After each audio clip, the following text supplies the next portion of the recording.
Olá, bem-vindos ao nosso canal, bem-vindos ao nosso Evangelho no Lar. Antes de começarmos, eu gostaria de pedir, como venho pedindo todos os dias, que você dê um like em nossos vídeos, se inscreva e compartilhe o nosso canal, que é uma maneira de nos ajudar a divulgar esse trabalho. Vamos colocando um copo com água para que a equipe espiritual possa fluidificá-la ao longo do nosso Evangelho.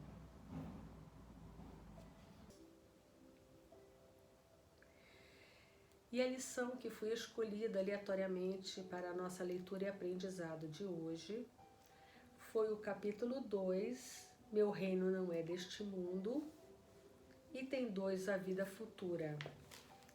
Tornou-se, pois, a entrar Pilatos no prédio e chamou Jesus e disse-lhe: Tu és o rei dos judeus? Respondeu-lhe Jesus: O meu reino não é desse mundo. Se o meu reino fosse desse mundo, certo que os meus ministros haviam de pelejar para que eu não fosse entregue aos judeus. Mas por agora o meu reino não é daqui. Disse-lhe então Pilatos: Logo tu és rei? Respondeu Jesus: Tu o dizes que eu sou rei. Eu não nasci nem vim a este mundo, senão para dar testemunho da verdade. Todo aquele que é na verdade ouve a minha voz. João, capítulo 18, versículo de 33 a 37.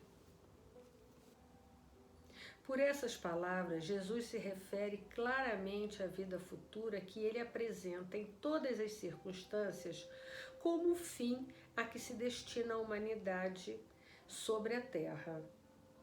Todas as suas máximas se referem a esse grande princípio.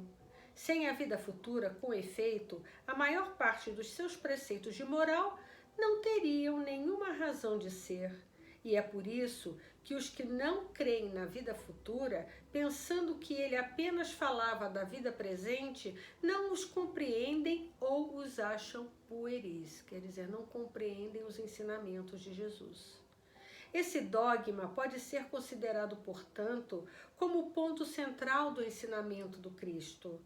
Eis porque está colocado entre os primeiros, no início dessa obra, pois deve ser a meta de todos os homens. Só ele pode justificar os absurdos da vida terrestre e harmonizar-se com a justiça de Deus. Os judeus tinham ideias muito imprecisas sobre a vida futura. Acreditavam nos anjos, que consideravam como os seres privilegiados da criação. Mas não sabiam que os homens um dia pudessem tornar-se anjos e participar da felicidade angélica. Segundo pensavam, a observação das leis de Deus era recompensada pelos bens terrenos, pela supremacia da sua nação pelo mundo, da supremação dos judeus, pelas vitórias que obteriam sempre sobre os inimigos. As calamidades públicas e as derrotas eram os castigos da desobediência. Moisés o confirmou ao dizer essas coisas ainda mais fortemente a um povo ignorante de pastores, que precisava ser tocado, antes de tudo, pelos interesses deste mundo. Mais tarde, Jesus veio lhes revelar que existe outro mundo onde a justiça de Deus se realiza. É esse mundo que ele promete aos que observam os mandamentos de Deus. É nele que os bons são recompensados. Esse mundo é o seu reino, e no qual se encontra em toda a sua glória, e para o qual voltou, ao deixar a terra. Esse mundo é o seu reino, no qual se encontra em toda a sua glória, e para o qual voltará ao deixar a terra. Jesus, entretanto, conformado com o seu ensino ao estado dos homens da época, evitou de lhes dar o esclarecimento completo que o deslumbraria em vez de iluminar, porque eles não o teriam compreendido.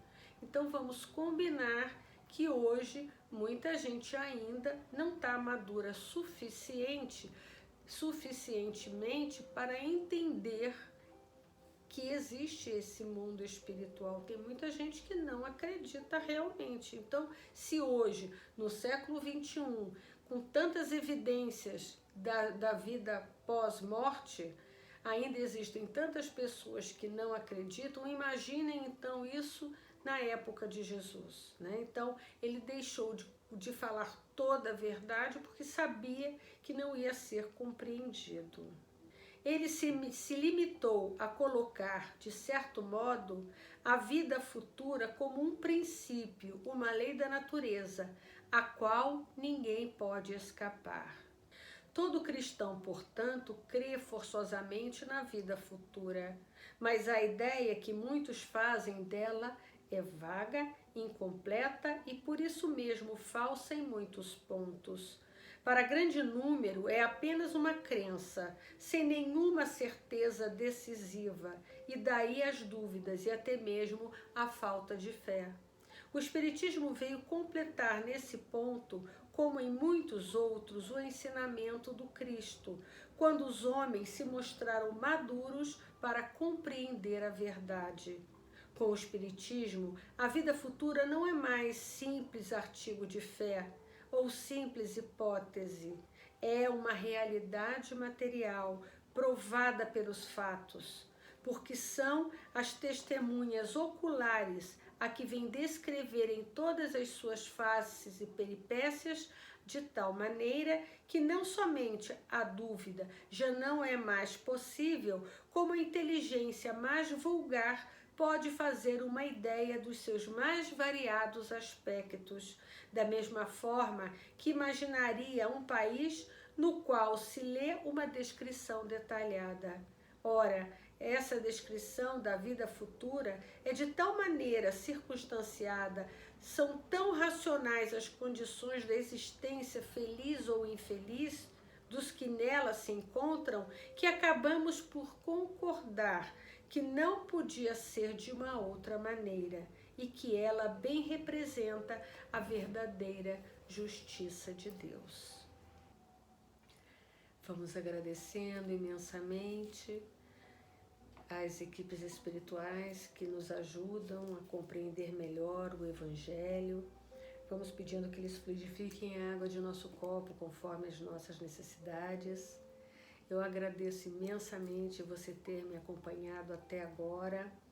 Vamos relembrando que nós temos os vídeos das vibrações finais, da subida vibratória e das orações, gravados separadamente, você encontra aí no nosso canal. Obrigada mais uma vez, até amanhã, se Deus quiser, e com certeza Ele há de querer.